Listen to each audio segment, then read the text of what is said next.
It was surprise kickoff of 2024 best ball season yesterday as a big board came out with all the rookies and, of course, the players we need to have for the 2024 fantasy football season. Boy, I'm already stumbling. So a great start here as we are drafting a team daily here on Splashly. It's going to be every Monday, Tuesday, Wednesday, Thursday, Friday, perhaps barring one day next week to talk about the Super Bowl. But every day here in 2024, we will be drafting a team. And the quest begins here with the big board once again, where we'd like to get some hot shot rookies. We'd like to get it going. We are already in a draft room, of course.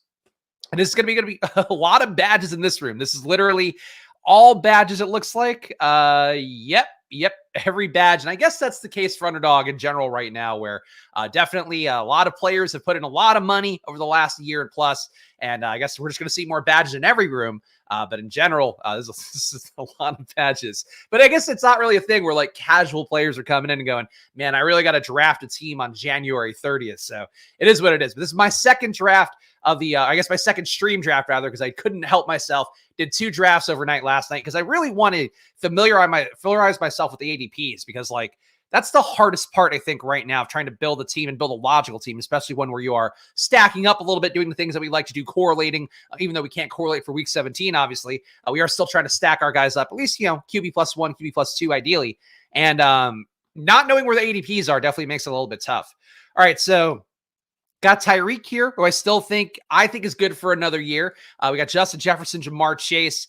I am going to go Jefferson here. I've already had a little bit of Tyreek Hill. I actually tweeted a screenshot yesterday of a team that I liked a lot, where I just kind of couldn't believe that the ADPs were where they are. And I'm actually just going to look at this on my own window so I could read you guys the names. You tell me if I'm like an idiot here for thinking that this is a crazy good team, or at least a crazy interesting team. We had Tyreek Hill in the first round, Stephon Diggs in the second round, Devontae Adams third round, Amari Cooper fourth round, and Cooper Kupp, who, look, I know the hamstring stuff, getting old is not going to make the hamstring stuff better. Cooper Kupp in the fifth round at pick 51 is what I got last night in the little board draft. I think the ADPs are a little bit nuts right now. And I will say my main takeaway from now, 24 hours-ish to like think about this with our emergency stream yesterday, emergency draft. And then we also did some stuff at night, or I did a few drafts at night. I think that the enthusiasm for the rookies, the enthusiasm for the second-year guys is just a little bit too high. Like the biggest one to me is Rashee Rice in the mid-20s. I think Rashee Rice did great this year. I think he did well. He was a guy that I was interested in the rookie videos we did last year because of how much he earned targets at SMU, I believe it was. But like he is still a guy that could easily be displaced as the wide receiver one. Like, I don't think the Chiefs would go into next year and go, yeah, Rashee Rice, Travis Kelce, it's running back, same thing. MVS, Justin Watson, let's keep doing this. No, they're going to take somebody here. Like, honestly, Troy Franklin, if the Chiefs get him at the end of the first round, maybe even the second somehow, like that's the kind of player where I do expect him to come up. Maybe he's out of the Chiefs' range, but like they can add a Troy Franklin. They could add some other rookies. They could, Odunze maybe could fall. They go up and get him. They could sign Mike Evans in free agency. Like there's a lot of things they could do that make Rashee Rice kind of a play that's a little bit fragile based on the volume. So I'm going to try to talk about that and identify some of those guys as we go. And I think we just saw one of them go, Kyren Williams. I would say, obviously the workload, we talked about it all year, basically Christian McCaffrey in terms of the usage, especially in the red zone, especially in that goal line work. But for Kyren Williams, like, what if the Rams bring in another back? Like, what if they draft somebody who isn't Zach Evans? What if they draft Bucky Irving, who I like a lot? What if they draft Audric Estime, who, again, we love very much as a power back that does the kind of things that we enjoy? But, like, there's a lot of ways that could work out that doesn't seem the best. So, take Puka. Sure, you want to take Puka at number 9? Our guys short gamers doing that. I get it. But I think that there is a little bit of like a recency bias thing. Like guys like Stephon Diggs, I get he ran really poorly down the stretch. Devontae Adams had the bad starts of the year, but then certainly improved in the back half. It should have a QB upgrade as well. I don't know, man. I don't want to be like, I feel like I'm becoming the boomer here where I'm like, yeah, these old wide receivers are great and whatever. But it's just like, I think we're crowning a few guys here a little bit too early is my main takeaway. This is the time to go in extreme zero RB. I would agree with that. More chaos ahead. I would also agree with that. Rookie ADP was an inverse bell curve last year. Okay, interesting take on that. Right now, the goal is to avoid fallers to take those players later in the cycle. That certainly makes sense too. I think it's general, like, look, I took Najee Harris yesterday on stream. I think that there's just some mispricings on guys in terms of like where there's a lot of enthusiasm, the ADPs are high. And you expect that to be the case, obviously. But I think in general, it's like, I also just don't get how Debo is back up to 18. Like what happened this year that Debo is like all of a sudden we're taking him 15 spots of where he was last year. Is it just because the Niners are so good? I don't know, man. Rashee Rice at 21 is hit as well. So we see that. Saquon Barkley, potentially a free agent, never a guy that I'm trying to get to. Rachaad White could maintain the workload, that we did see the volume come down a little bit in the back half of the year as they went the way of what's face Chase Edmonds a little bit too much. But you know what? I'm living a little here. I still want a Marvin Harrison taste. I've not got any Marvin Harrison. Get a little bit of Jaden Daniels last night in the little board, so I got my fix there, even though I could not get him on stream. And we will try to get Jaden Daniels here again, but Marvin Harrison, look, I'm excited about him too. He's the one player. I was tweeting with a roto surgeon a little bit yesterday. Talk about how the second round's pretty gross. I think the second round is gross enough that we had AJ Brown going at 15 here, but like Marvin Harrison could come up to top 20 and could go ahead of Nico as well, a guy that I know I vocalized my concerns about him. But like, do you think Houston is going to go into next year and go, yeah, we got Nico, we got Tank Dell, we got Robert Woods, we got Mechie. That's enough for our burgeoning young quarterback who just proved that he could win a playoff game. They're going to add somebody too. And I think like this is the main thing, is like there's kind of an assumption of volume for young guys here that I don't think is necessarily as locked in as the ADPs would say. And I think they're the guys that really stand out would be like Nico, Kyron to a certain extent. I don't know. I'll keep talking about it as we go, but let's figure out what we're going to do with this pick. So we got our guy Harrison. Diggs still floating around. Pacheco at this ADP, is he like officially their back? Like, is he a guy that we can trust year to year? I'm not sold on it. I don't know. I still like DK Metcalf, but I'm already taking too much DK Metcalf. Like, I'm noticing that that's becoming my little safety blanket here. So yes, I'm an RB piggy. I'm taking one in the top 3 rounds, but with a Justin Jefferson, Marvin Harrison start, how could we go wrong? I think we're playing with house money. We can take a running back. I mean, Shea went in the first round in the draft. His ADP was second round in no time. I mean, his ADP right now is high 20s, I believe, unless that just moved. I also do think, actually, I don't want to say that for sure. I do think they're doing different ADP updating on Underdog this year, because it does feel like the ADPs moved in the middle of the day yesterday. And it used to be like a 24-hour rolling update for ADPs. So something to keep in mind with Underdog is you're probably going to have a little bit less of those days where you have like really inefficient ADPs, because it seems like they are trying to update on a faster time frame. So definitely gonna be a little bit of a pivot, I think, to the strategy out there. If you are one of the people that, like me, of course, come on stream and you're like, oh, this guy's injured now, so-and-so is going to benefit, or this guy is healthier than people realize and he's going to benefit as a result. They're going to get less of those discount periods. So you have to be really, we talk about drafting all year on Splash Play. We're drafting a team on January 30th, and we started off on January 29th. So the earliest it's ever been. Of course, the first streamed basketball draft 2024 legally in the entire world. I could say that now, confirmed, but point being is like, we're drafting earlier than ever. Like, you really got to be drafting year round and trying to hit these pockets. It's like buying the dip in like crypto, I think, is kind of the thing where you have to just be online doing these drafts. If not daily, at least frequently enough that you get a chance to get a bite of like these guys as they go up or down. Still a 24-hour update. I don't know that. I don't think that's true. I don't think you're just saying that. I saw the ADPs move yesterday. It could have been the big board to the little board. Maybe they're doing different things to them, but the ADPs definitely moved. I definitely moved in screenshots too. Like I saw people screenshots in the big board, and they had Brooks going in the 110s or whatever, and like he was going in the 70s in ADP during the day yesterday. So they're definitely moving around, even if it's just now. They're moving around more than every 24 hours. Jeff's talking. Are you an Underdog employee, Jeff? I don't think so. Just said it with the confidence of a white man. It's what Jeff did there. Let's see. How many AR teams have you drafted, Spags? None yet. I don't hate the price tag. I think the price tag is fine, but I think it's, I will get to AR. Like, I think for now, again, I'm guilty of the same thing I'm accusing other people of, some shiny new toys and all of that. I don't know. I saw, so you guys were saying the same thing. All right, look, I could tell you that there was a screenshot that, what's his name? Felix posted where he took, Jonathan Brooks in the 115s. And that was in the big board. That was yesterday. When I was on stream, Brooks went in the 70s and had a 70s ADP on the big board. So I don't know. Stop fucking pointing up arrows. Fuck you and your pointing up arrows. Get out of here. All right. Short Gamer's got a Puka, Devon Achane, Devontae Smith, Jalen Waddle starts. It seems like he's trying to build up some Miami stuff. And again, that is one thing we talked about here. A little bit of a willingness to pay a premium. Obviously, you're not paying a premium on Jalen Waddle relative to his ADPs last year. but you're trying to prioritize a little bit more. I think guys that have a steady, landing spot where free agency is not going to affect them too much.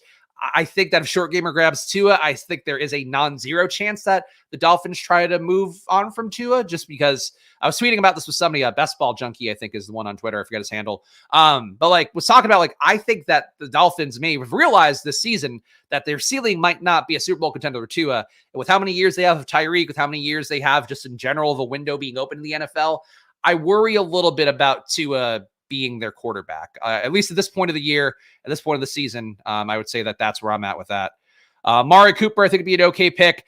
I actually am a little bit more interested currently in Drake London. I think that, I'm interested theoretically. I still like Amari Cooper a lot. Amari Cooper, by the way, only 29. I think turns 30 in like July or something, but not 30 yet. So not an old guy, even though I think people file away as a fully an old guy. But Drake London, Atlanta, Zach Robinson, they officially brought over from the Rams. Now is going to be their offensive coordinator. I don't think it's going to be a pure one-to-one of the Rams offense, but I do think we're going to see a pretty good pass rate here and some opportunity for Drake London and Kyle Pitts. So right away, Drake London and Kyle Pitts are not big discounts. Maybe Pitts is theoretically, but these guys I think are a little bit more interesting as a double stack, even if you don't take the QB with it, because it is possible that they don't go with Ritter. It's possible they, I know Kirk Cousins, people have talked about that, maybe them trying to get him. I still think he stays in Minnesota, but there's a chance here that Atlanta's QB we don't know yet. So I think you're just trying to stack those guys up without the QB if you take them. I also like Mark Andrews here. I feel like Mark Andrews, again, another recency bias thing where he's a little bit undervalued because of the fact that he got hurt down the home stretch. And certainly, I would think that Isaiah Likely's got to get more work given the fact that he keeps showing up and keeps improving, year to year. And honestly, he had the big upside last year as a rookie too. And that's, it was a pretty big jump up for competition because I think he came from Coastal Carolina. So like Andrews, maybe there is a shelf life for him.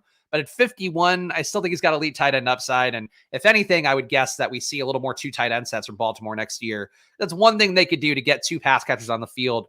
Even though I guess I would expect them to also upgrade at pass catcher and probably make Zay more of or try to make Zay more of a wide receiver too. We'll see how that goes.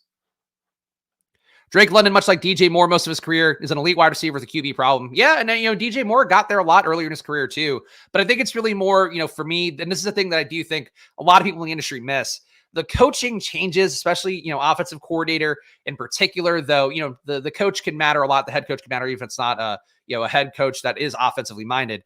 I think that's the thing that really affects the outlay of these guys a lot more. Where if you have a guy coming over from like Frank Smith, if you hire him from the Dolphins, you're probably going to need a guy who's going to use the run effectively and efficiently, but also want to get the ball downfield when he's not running the ball. You're going to get the same tendencies from the team for the most part. There's going to be some differences for sure, but you're going to get similar tendencies. And I think that's where there's a little bit of value in some of those guys. So for Atlanta, bringing in a Rams guy, and Raheem Morris is a defensive coach who has taken over there as Atlanta's head coach. But I would expect that he's going to let Zach Robinson do what the Rams did last year, which is pass the ball at a pretty high rate, but also then, establish the run and really rely on, I wouldn't say necessarily Bijan as a bell cow back. I think people are going to think that, Bijan's going to be Kyron Williams. And I think it's still going to be a split between Bijan and Algier because Algier's proven that he deserves some work, but it's probably like a, 30 touches between them. Then we're talking, 18 for Bijan, including potentially a lot of that high value red zone work. And then, 10 to 12 for Algier. I think that's what I'm thinking for Atlanta. But then, we're still going to see passing, I think. And that's really where the Rams did well. They played with pretty good pace, got the ball downfield, definitely fed a lot of targets. They're alpha target earners. And we're able to create enough production for 3 wide receivers and Higbee a little bit. Atlanta, though, they just have to create production for London and Pitts and maybe one addition. Let's see. Avoid Kelsey right now. Have you talked about where Kelsey's being drafted? Some retirement rumors. I think there's a chance. I still, look, I was talking actually about this with my wife, Alex. If you guys follow Swashplay, big Taylor Swift fan, not a surprise, but like she's in the upper echelon of Taylor Swift fans, like in terms of like legitimately her knowledge base and also the money she has spent on Taylor is definitely up there. And also her Spotify rap is ungodly awful. And my sanity also has suffered for it. The point being, like we talked about it, I kind of think he should propose on the field.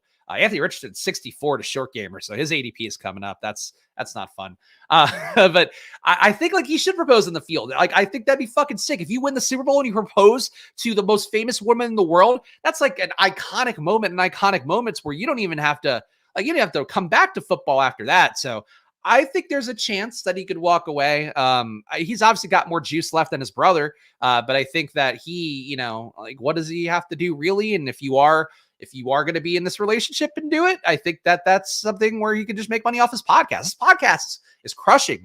Former coworker of mine who I got help get hired at Stochastic is behind the scenes there at Wave, the company that does their podcast, the New Heights podcast, and it's like the amount of deals they're getting, the amount of like social exposure they're getting that I see her sometimes reposting is absolutely insane. So like he could retire and I don't think it'd be crazy, but I'd still pay the price tag for now. Like I wouldn't take him in every draft, but fourth round's pretty fair for him. If he falls even more to the fifth round, like I think that he and Mark Andrews are just a little bit undervalued. It's like, they're being treated a little bit more like a George Kittle, and especially you have Laporta here going at 36. Like I like Laporta a lot. I think that's a little bit lofty. I think Laporta too, another guy that's at risk of like, do they bring in wide receiver 2, who then bumps Jameson Williams to wide receiver 3? Maybe. I think that's, if I were to trade, I'd consider that, and that could be not great for Laporta as well. Let's see. Purdy, and Kelsey retiring pros before Hose. If he wins another Super Bowl, man, what do you have to do it for? Especially if you have that podcast and you don't have to be abused and take hits over and over again. I don't know why you wouldn't just do that personally, but I am not a professional football player, sadly.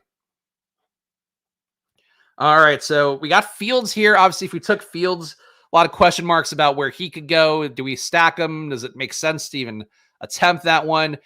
James Conner, not going to reach for him here. I think this is too good of a discount on Fields. He's going to land somewhere, and he's got to start. So I think for Fields, let's go that way. There's just no world where he's going to be a backup, but I think you're now getting Fields at a discount because of the uncertainty. And that's not uncertainty of him playing. It's uncertainty of him where he's going to play. So we can't stack him up naturally, but who cares?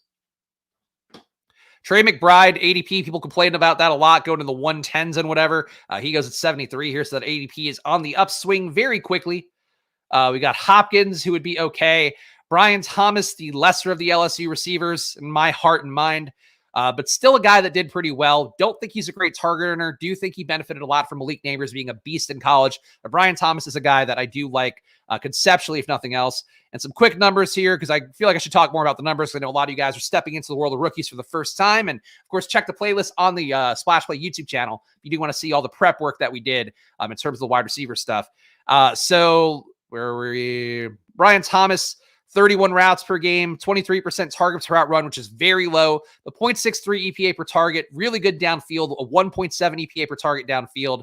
So that is why Brian Thomas is going to be a guy that I'm willing to evaluate a little bit more. But I think that the low target per route run rate, like Neighbors commanded a lot. Neighbors was a 31% target per route run guy. But I don't know. Like if Brian Thomas is like really a good, like a great player, if he's really worth the draft capital, I think he should be closer to Neighbors. He shouldn't be 8 percentage points less. But still, that said, we didn't take Neighbors in this draft, so we'll play the Brian Thomas is great. David Montgomery seems like the screaming value of the 8th round right now. Yeah, I think that, especially combined with Jahmyr Gibbs going in the 1st round so reliably in the middle of it, I think are two things that don't make a lot of sense. Montgomery's situation is not likely to change. He's probably still going to be in that Jamal Williams-y role. Obviously, you do expect more work for Gibbs in year 2. You already got a lot in year 1, moved his way upward. So I get why people are enthusiastic for Gibbs, but I think Montgomery is definitely a value here going at 82, knowing you're probably going to get yourself 10 touchdowns, and that's close to a worst case scenario. Going for 3 in a row would be the only reason for Kelsey to come back after Super Bowl win this year. Yeah, I guess that would be cool, but like how much is it worth, the injuries that you could sustain, the damage to your body, your comfort as an older guy? Like, I don't know. I would get it. I certainly wouldn't begrudge him if he retired. I think he's made enough to live comfortably. And again, having the podcast is like a really good out. And I'm sure some broadcast networks would love to throw him some money too, based on the fact that you get that Taylor Swift bump maybe, and you're also getting a guy with one of the biggest podcasts in the world. So he's got outs that aren't football, but he could be just one of those guys that loves football, keeps doing it. Hit the like button. Steven asks, yes, I agree with Steven. Please do hit that like button. And also, actually, let me pull this up. Yeah, please subscribe down below. Of course, Splash Play. Again, daily drafts here every day. When I start the videos off, I'm going to tell you what draft number it is that I've done on stream and what day of the year it is, so you guys know what time it is. But the goal is to make these a little more evergreen and make it something that you can watch the playlist, put it on the background while you're mowing the lawn or jerking off. One of those two activities. But either way, that's going to be what we try to do here. So check out the playlist on the channel homepage. And let's keep going with it. We haven't talked about this, but where do you think T. Higgins lands? Don't think he goes back to Cincy. Other teams will break the bank for him. The report that came out today is that Cincy is actually expected to put the franchise tag on him. So it seems like that's the most likely outcome. The Burrow cap hit doesn't really hurt them as much this year as it will next year, so they can afford to keep T one more year. So that is probably what I'd expect right now. T. Higgins goes back to Cincinnati, but we'll see. Obviously, they don't have to do that, but I think they're going to want to keep continuity because this year was such a lost year. Christian Watson, also an 8th rounder. Yeah, I'm still very tempted by him. The downside is like you have to basically take him and Jordan Love in one swoop. And then Jaden Reed's going 40 picks ahead. So you're now missing, the Deebo of the Green Bay offense a little bit there in Jaden Reed. So you got to make your decision a little bit early. But, taking the single stack with Love and Watson, I certainly wouldn't hate. Late to the channel today, but just wondering your thoughts about CMC going number 1 in most drafts. I think it's fair. I think you still have the concerns about, is he going to eventually or is he going to get hurt, or are the Niners going to rear their ugly head kind of like they did the middle point of the year? I think those are your 2 concerns for Christian McCaffrey. And he's definitely getting old enough now where he's now had a calf strain for 2 straight years, some leg buildup of injuries for 2 straight years, soft tissue injuries for 2 straight years. That's not great for a guy you're giving 300 touches to. So I took him actually at the 101 on one of the little board drafts I did off stream last night. So I'm not opposed, but I do think that we're getting closer to, Icarus getting too close to the sun. All right. So TJ Hawkinson is probably out for most of the year. He just had his surgery yesterday because I had to let the swelling get down. So I'm going to take, do I want to take Kyle Pitts? I'm not going to take Kyle Pitts. I should take another position here, but all of these players are not very fun. And I don't need another Najee Harris share, even though he's now honestly he's a pretty good discount. Fuck me. What has happened to me? I'm taking Najee Harris twice on stream now. I don't enjoy this, but he shouldn't be pick 94. Like, these are the kind of guys where, like Arthur Smith, we talked about, we made some jokes about him potentially being the Steelers offensive coordinator. Najee Harris is going to get goal line touches. So if they're any better at getting in the red zone, like Najee's going to get you that, a David Montgomery kind of year potentially. So I think this is insane. Najee at 94. I hate Najee, man. I'm team Jalen Warren. I was leading the bandwagon as much as anybody, but Najee at 94 is too cheap. His ADP should fall. I think it's not even fully reflecting people processing the news that he's not there. I also could do the Jalen Warren and Najee thing again, which I'm not gonna do, but we could do it. I'm doing Kyle Pitts here. So no, I'm not a bad person, Najee over Kyle Pitts. No, I got it. I got it anyway. ADP is an artificial construct. Just live a little. It's sure. It really is this year, though. We talked about it a little bit yesterday, but I get the sense that Underdog made the ADPs, and then now the ADPs are moving based on the markets. So I think that we still have a few guys that are substantially off. And talked about him yesterday, but Keon Coleman, to me, is this year's Mingo. Is a little bit younger, a little bit bigger. So that, those are things that'll be positives for him. But I think he just didn't perform very well in college. The only guy out of all the wide receivers that we're going to look at in this rookie class who had just a flat 0 EPA in terms of top potential draft picks. Marvin Harrison better, Odunze better, Neighbors better, Troy Franklin better, Brian Thomas better, Johnny Wilson, Xavier Leggett better. All these guys perform better than Keon Coleman. And this is Keon Coleman at Florida State, which was a top contender for the playoff until things went askew for him. So I don't know. I think the Keon Coleman thing is one I'm just not seeing yet, but maybe he'll have crazy combine numbers and that helps him get there. Fields lands in Atlanta. It's a unique stack. That actually would be a very fun landing spot for him. If he got to play a mobile version of Stafford, which, the Sean McVay offense has always wanted to have a running QB, which is part of why they had a little bit of a flirtation with John Wolford a couple years back. And then obviously John Wolford ended up being nothing that could be a starting QB. But I think that offense has kind of another level that it can hit if you have a mobile QB. So if we're going to say that Atlanta's bringing that offense over, I think that would be a nice fit for Fields. Let's see. When you join a draft to check updated ADPs and find yourself in a stream draft. Oh, there we go. Nick is in here. Shouts to Nick. I don't know which account you are, but glad to see you guys here. Of course, welcoming to all people unless they snipe me, and then they are my mortal enemy, and we'll never be friends. That's how that goes. And if you talk about it in the chat, then I might mute you for 5 minutes too, just to really set home the point that is a team effort here, and the team that we're supporting is the one that you see on this screen. All right. Trevor Lawrence at 110. people down on Trevor Lawrence this year. I think it's a great price for Trevor Lawrence. I think it was in the Fantasy Life newsletter today where they're talking about some of the QB ADPs. It is crazy the guys who get in the 20s. Like I keep taking Deshaun Watson in some of the drafts that I've been doing. Like Daniel Jones still floating around there. Granted, the Giants may want to move on from Daniel Jones if they can. The contract makes it really tough. I think that there are a lot of guys you could talk yourselves into late. And I kind of feel like from what I'm seeing so far, late QB is kind of the equivalent of what late tight end was last year, where you could put 2 guys together, and feel really good about your chances to kind of keep advancing, keep it going. So I would say I'll plant that flag right now. The QB ADPs right now are so soft, and the elite QBs are not coming down enough that I think there's a lot of ways you could make it work at QB. All right, could use some more running backs. Could definitely use some wide receivers. Got a little bit thin there. Oh, yeah. Troy Franklin. 2 of my favorite rookies at wide receiver. And Brian Thomas as well. Troy Franklin. Troy Franklin is the guy, guys, that I think is the hidden gem right now in terms of rookie ADPs. He's the only one that has not been priced up fully. That said, I think he's already up in ADP because he was at a 130 yesterday, and I just took him, and he was at a 126 ADP. So Troy Franklin's inching up, but he is my favorite undervalued wide receiver right now, the rookies. See, Adonai Mitchell go anywhere from round 10 to 16. I just was not into Adonai Mitchell based on the numbers. 0.33 EPA overall, but only a 23% target per out run rate, which again, very low. If you're Brian Thomas, you at least have an excuse. If you're Adonai Mitchell, Xavier Worthy was taking targets away. I just don't see it. So that's how I feel about that one.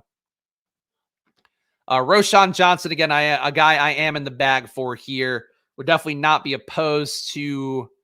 No, Ty Chandler, I worry about. I feel like he's kind of a Mike Davis guy where the role is not the most secure. Jonathan Brooks, ACL tear in November, so probably not going to be ready for the start of the season. And if anything, would guess that he's probably ready by October.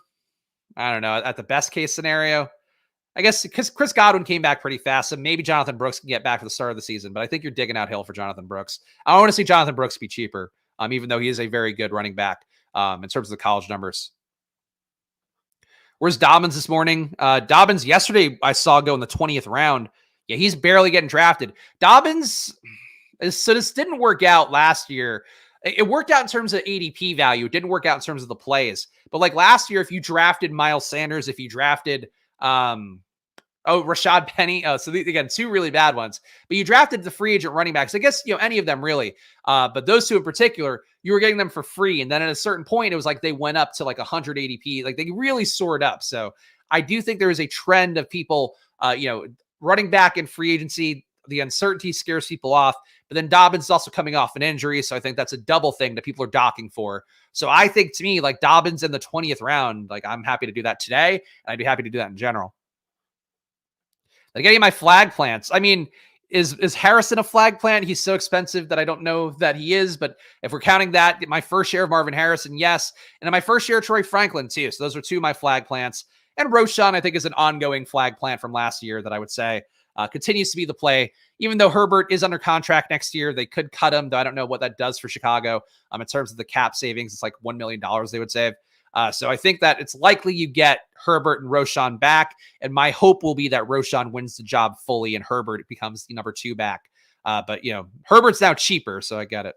Though not a lot cheaper. Herbert went 131 here. Roshan went 123. We do see Adonai Mitchell go 122 and Blake Corum. People love Blake Corum. Blake Corum, very small. Blake Corum has to have a good combine. Blake Corum also older now because he didn't come out last year. So Blake Corum is a guy that I think is carrying the college football, Michigan being good stuff over into the pros. And I think he can be good if he lands in the right spot. But I think for right now, it's very frothy if you're taking him at 121. And Audric Estime is in the 200s. I don't think that is correct. I think Audric Estime goes earlier. I think Audric Estime is a better pick. 191 Audric Estime ADP right now. Assuming Chicago gets Caleb Williams, Roshan seems really nice. Yes. If they do get Caleb Williams, that will look a lot better. There was one Twitter report from like a Denver, not journalist, but content creator person who works for a network who had posted like that they are hearing that they're going to keep Fields and draft Caleb Williams, which I don't think is possible. I don't think you draft Caleb Williams to not play him year one, because that sort of cuts into like the value of what a rookie is. You want to have him on that rookie contract, even though when you a championship on that rookie contract, if you didn't play him for a year, that's really going to hurt things. So I don't know. I also think Ladd McConkey at 134 is a bad pick. He legitimately didn't generate enough targets last year to rank on my sheet. And the year before, he was okay, but he's also a diminutive slot white guy. Ladd McConkey, another guy like Blake Corum, because he was a college football guy that people know the name of, and they saw do well on winning teams. People want to go there. I don't think that necessarily makes these guys good plays for Ladd McConkey and for, what's his face? For Blake Corum. Corum, the Chargers would make sense. Could see Harbaugh wanting this guy in a sec. Maybe. I don't know. I don't think that I think people fixate a little too much on the his guy thing. Like, he was giving touches to the other running back. Also, I hope my connection's okay. I see the Wi-Fi thing is lagging for some reason, even though I'm on a wired connection. So hopefully I'm not getting choppy here. But like, in the championship game, like, who was the one breaking the big touchdowns? It was Jennings or whatever the other running back is. So like, it wasn't Blake Corum. So I think he already showed that he wasn't necessarily stuck on that. Jaden Daniels goes, so I will not get my first big board share of the man in the thumbnail, Jaden Daniels. Of course, he is my top rookie QB, the one I'm the most excited by, the one that I think has limitless upside to be a combination of Anthony Richardson and CJ Stroud, and he goes in the 130s here, so that's a little bit lame. Would have liked to have gotten him, but can't pin down that ADP right now. Jonathan Brooks finally falling in rooms. Again, people were taking him in the 70s yesterday, which I guess they just didn't know about the ACL injury or something, but Jonathan Brooks, I would expect to fall to 150s, 180s. He should keep falling for a while. Jerome Ford, I'm okay with here. Think he is a fine running back play at this point. Definitely would like to get another QB, but let's see. Yeah, we're going to go with that, Jerome Ford.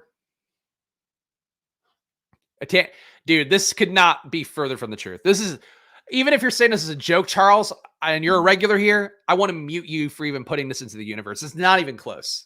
Trey Lance played at North Dakota. Like, Jaden Daniels played at LSU and played at the highest level and won the Heisman and was fantastic in every metric. And Trey Lance still had some flaws in his metrics despite playing at a small college. So no, don't put that evil in the universe. That's a bad take. Even in jest, a bad take. Kirk Cousins is here. I'm going to make the assumption he comes back to Minnesota. Cousins. I've not been reading the team. I have to get into my full best ball streamer form. Justin Fields, Kirk Cousins at QB, Pacheco, Najee Harris, Roschon Johnson, Jerome Ford at running back, wide receiver, Justin Jefferson, Marvin Harrison, Drake London, Brian Thomas, Troy Franklin, tight end, Mark Andrews, Kyle Pitts. Would like to get some more reliable players at wide receiver. I do think Harrison, you can kind of pin into being you can pin, I think, him to having Brandon Ayuk level production would be my hope. I don't know if he'll be as efficient as Brandon Ayuk, but I think that's kind of where he'll land in terms of how he's going to produce. So Harrison, I'm okay, like, treating him as a more solid thing. Brian Thomas, worry a little bit about him. I think he kind of gives me Corey Coleman vibes. We want to throw it back there. Who else? Who would be who's the bad ones that we can really point to? There's a guy, Colin Johnson. On the Giants. He was almost close to being a guy on the Jags and went to the Giants. Also had a pretty good preseason. Just like an outside receiver that I don't know if he's going to be as good without Malik Neighbors being this attention getter underneath. So I have questions about Brian Thomas, but again, he performed well in EPA, so we should be there. There we go. Thank you. I appreciate that. Jonathan Brooks is going to become a steal at some point. The overaction will take full effect. It's not even about him. Like, it's not about his talent. His talent would be, I think, pretty close to top running back in the class. I prefer Bucky. I prefer Bucky Irving. I prefer Audric Estime, of course. I've been clear about that. But I think Jonathan Brooks' talent is like right there with anybody. It's just like, if you're going to have him missing, like, the worst case scenario is that he misses until October, then they're slow to ramp him up. Then maybe you get him for the playoff stretch, but what's the guarantee that he's going to be the lead back then after not winning any snaps in the preseason and the beginning of the season? So that's the thing that I talked about yesterday that I really want to be mindful of, because Kendre Miller, I think there's a world where Kendre Miller could have been a league winner this year, but because he got hurt in the preseason, he then didn't earn the opportunities that one gets in the preseason. Then he came in, and then Jamal Williams got hurt, and he just wasn't ready to go and be at full go. So I think when you have that as a risk point, I think it should be a thing that you should dock these guys pretty heavily for it rather than playing into the positives. There has to be like a more obvious pathway of this guy getting on the field. And I think Brooks is going to have a hard time getting on the field because of the injury, and then because the injury is going to put him behind the clock. Corey Davis comp, maybe for Brian Thomas, that's fair. It's just like generic outside receiver. Like, it's possible that he's really good. It's possible as well that he just benefited substantially from, a great receiver across from him. And that's the kind of thing that, and Jaden Daniels as well. Jaden Daniels creates value for guys. Like you guys may disagree. I know people do, but I think CJ Stroud made Nico Collins a receiver. Like, Nico, the numbers he put up in terms of the EPA numbers, in terms of just his fantasy numbers, he wasn't even fucking close to that in his first 2 years. Then CJ Stroud comes in and all of a sudden he's hitting it. Where do you give the credit to? I think you give it to CJ Stroud. For Brian Thomas, I think you give the credit to Jaden Daniels a little bit, where I don't know, like Malik Neighbors creates plays out of nothing. Brian Thomas created wide open throws that were because there was no coverage around him, and Jaden Daniels threw the ball 70 yards. So I think that's where Brian Thomas has some flaws, but I'm probably beating up on Brian Thomas too much, but I think he's a little aggressive, and I think he's getting steamed up because of Jaden Daniels. Bucky Irving goes to Nate's here. Would have liked to have gotten Bucky. We do not get him here. Could increase our Atlanta bet, but we need some wide receivers. Treylon Burks, can he make a leap? Finally, he is young enough here, and we are getting an entirely new offense. Brian Callahan, the new head coach for the Titans, theoretically bringing some principles over the Bengals. Of course, the Bengals did steadily feed a wide receiver 1 and a wide receiver 2. Don't love Treylon Burks, but a 166 for a guy with an A.J. Brown build who did not stop playing like A.J. Brown yet. I'm willing to take the flyer. Audric Estime goes to King Kaz here at 169, so we will lose out on another of our guys. Bucky, Audric Estime, the 2 running backs that I probably like the most in terms of their ADPs. Keaton Mitchell, probably a little bit undervalued here for Baltimore. Coming back in, hopefully. I guess he hurt himself pretty late in the year too, and that was an ACL, right? Let's just go with Algier. Algier makes a little more sense for this build. I don't think, again, that we see Bijan fully consolidate the role like some people may. So to me, Algier is going to have a role, and I'm willing to take that in an offense that we expect to be better and have some more goal line work. Going to be paying attention to Senior Bowl practices and considering them in drafts this week. I think the Senior Bowl guys are going to be mostly accounted for in my data, but I'll certainly keep an eye out. I don't have anybody who I'm talking to at the Senior Bowl now, because last year we had Football Outsiders guys there doing the coverage for it. So I honestly think, frankly, I didn't get a ton of value.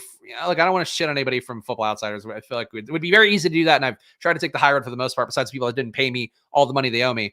But I kind of feel like they were not the best guides of people that were worthwhile in terms of NFL fantasy prospects. I think there's a big difference between what you see and you think can be useful in a football game versus what could be useful in in an actual fantasy component. So there was one guy, who the fuck was it? This guy got drafted by the Ravens and then was on the Broncos last year for a portion of it. Small guy, I think, out of Mizzou. Mizzou. I don't think I've ever said Mizzou out loud. Out of Missouri out loud. And our writer of Football Outsiders was like, the Senior Bowl, he looks so great. And the guy ended up being like a fucking 7th round pick. Tyler Beatty, that was it. Ended up being like a 7th round pick and it just didn't do anything. And it's I don't know. I think I don't want to trust football people trying to do fantasy football. The Senior Bowl is the main thing. I trust the data. Nico feels risky at ADP with this good of a class. Texas could absolutely scoop a falling wide receiver in 1-2 round. Yes, I agree. To me, if you have Nico there, and let's say they drafted Troy Franklin into the first round, I think that immediately makes Nico the wide receiver 2. And if anything, wide receiver 3 potentially behind Tank. It's probably more of a 1A, 1B kind of thing. But I think there's real risk for him. And there's a risk too that Tank is going to take more away. Nico went on this hot run down the home stretch when Tank Dell got hurt. And I think Nico's going to improve. Tank Dell's going to improve. But Tank was the better receiver for large portions of the year when he was out there getting all the reps. So I don't know. That's how I feel about it, but it is what it is. No, I can't. I'm not going to go back to another draft. I appreciate you asking, but no. If you're a paying member, maybe, but no way. But I'm sure it was a great draft. Kudos to you. Jaden Daniels, based on this year's Anthony Richardson, do you think he'll be drafted ahead of May? Yes, I do. I think that if the Commanders are a smart team, they'll take him at number 2.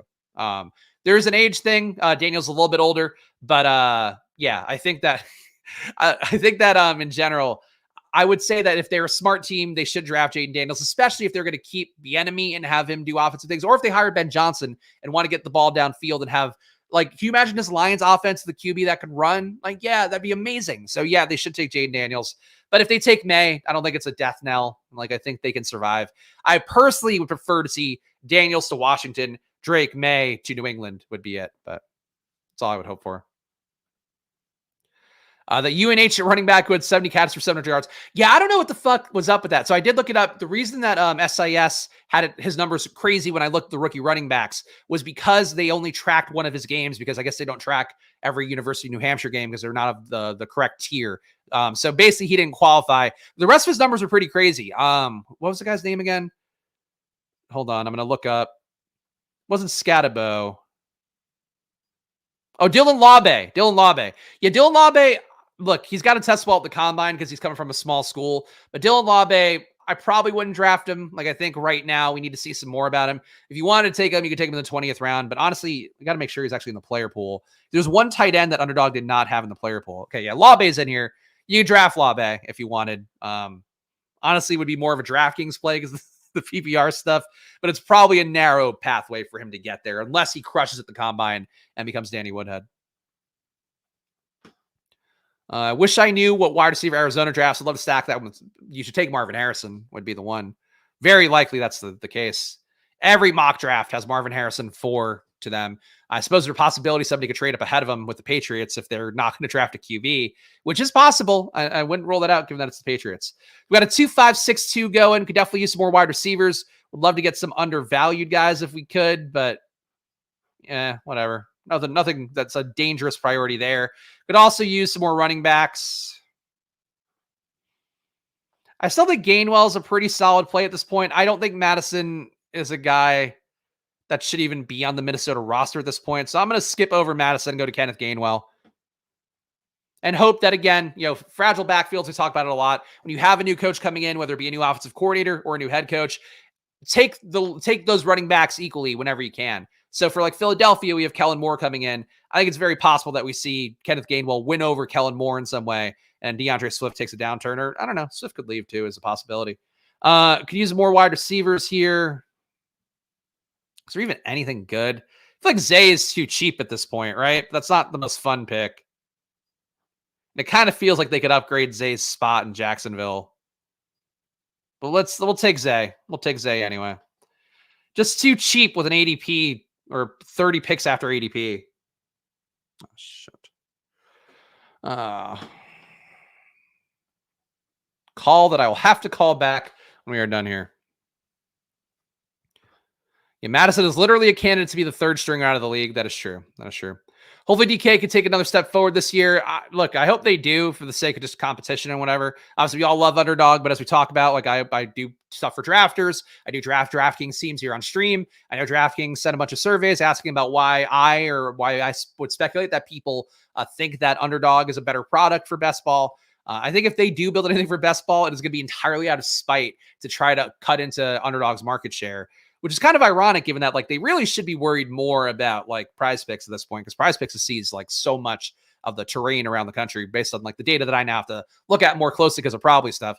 But yeah, I think that for DraftKings, I think they'll make a better product, but it's never going to approach Underdogs just because they don't have people in house who like do this. Like if they were smart, they would poach like somebody from Underdog who's responsible for stuff and building these tournaments out there and understands the community part of it and why that works. But DraftKings, I feel like, has never really cared about community and doesn't get content either very well. They're now doing a little bit better because they're just paying like the Dan Levitards of the world money to just do shows. But I think that's where there's a little bit of an issue with them. It's just that they don't care.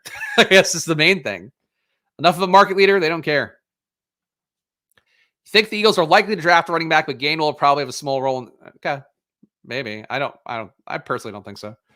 I think they're going to go back with Swift and Gainwell again. And if they moved on from Swift, then maybe, but I don't know why they would. But I think they're going with that backfield, but give both guys a shot to win it.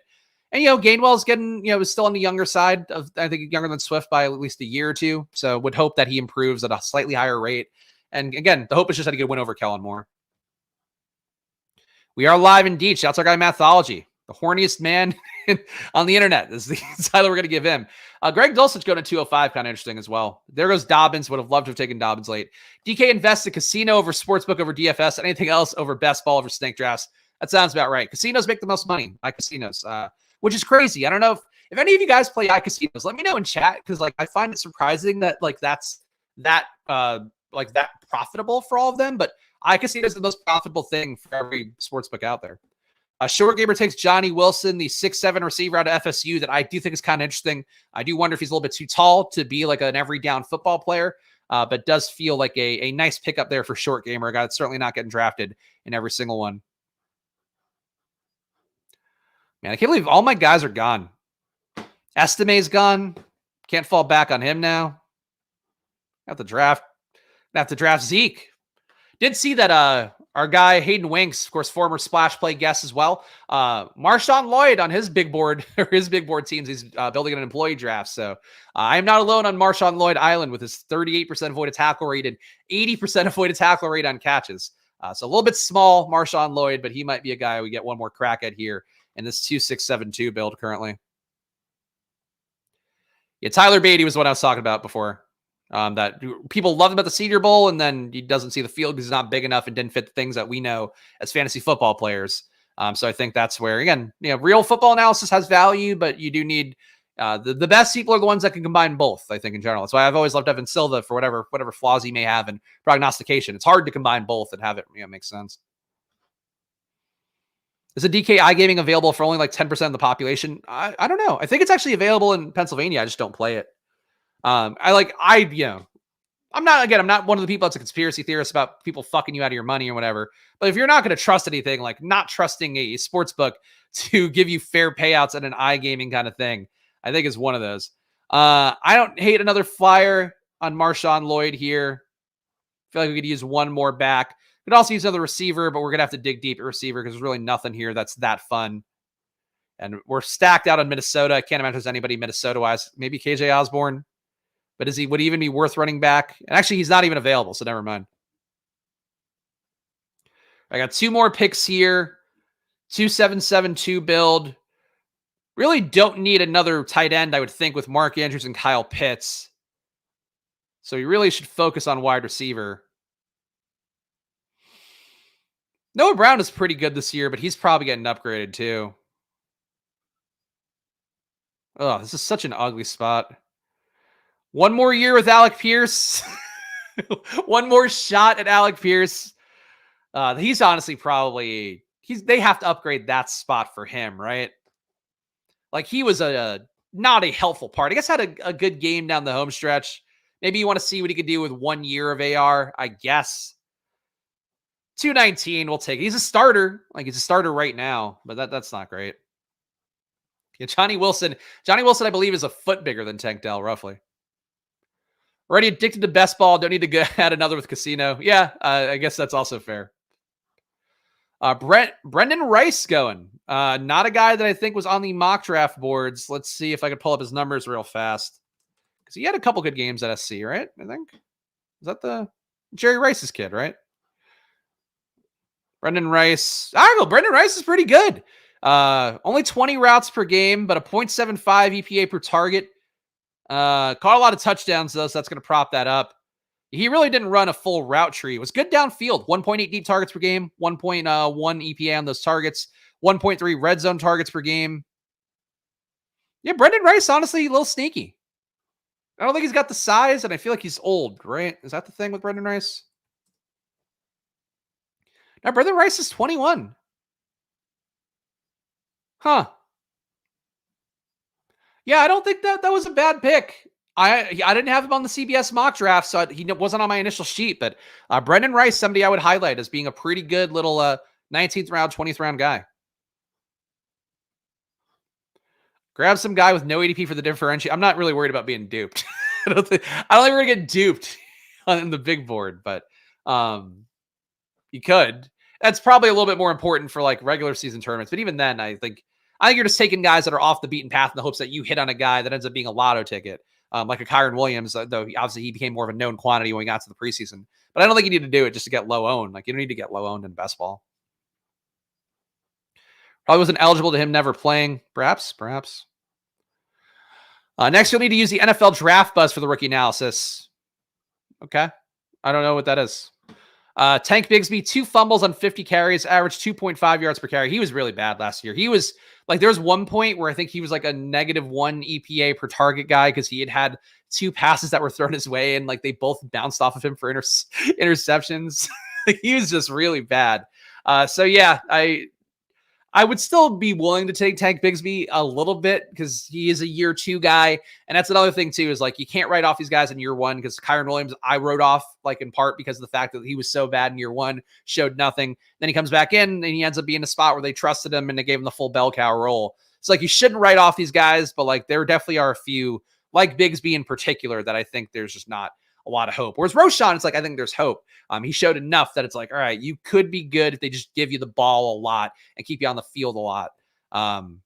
Whereas Tank, it's like, they got to keep him on the field a lot and he's got to be infinitely better. And that was really my concern for him last year. Was like, Tank's analytics looked really bad, but he had some avoided tackles and like people were saying like, oh, Auburn's offense was so bad, you can't hold it against them. So I kind of rethought it, along with the fact too that, I'm not a Travis Etienne guy. I do kind of think that he's always been a little bit overvalued. And, and Tank had a shot to win that role. Like in the beginning of the year, once again, they didn't really trust Etienne fully, but Tank just kept blowing every opportunity and that made them trust Etienne more. So damned if you do, damned if you don't. NFL Draft Buds, UI looks like Sherdog, great comps. Check out a player. Okay, I'll take a look. Actually, you might have seen that on SEO, but I didn't know the name of the site. Because I looked something up and actually saw a site that was very similar to what you're talking about, and I think that must have been it.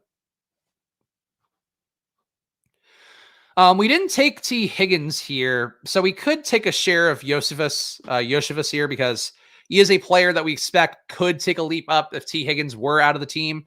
I think they'd probably upgrade the roster spot if T. Higgins did leave, but I don't mind Josephus here as a late pick. Calvin Austin. Is there anybody who's like a guy?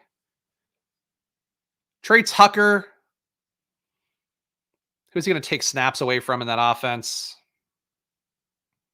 He could give a few deep plays. Oh, I don't hate Trey Tucker. I think that's not a terrible 20th round pick. DJ Chark wouldn't be terrible. Josephus wouldn't be terrible. I'm going to go Josephus.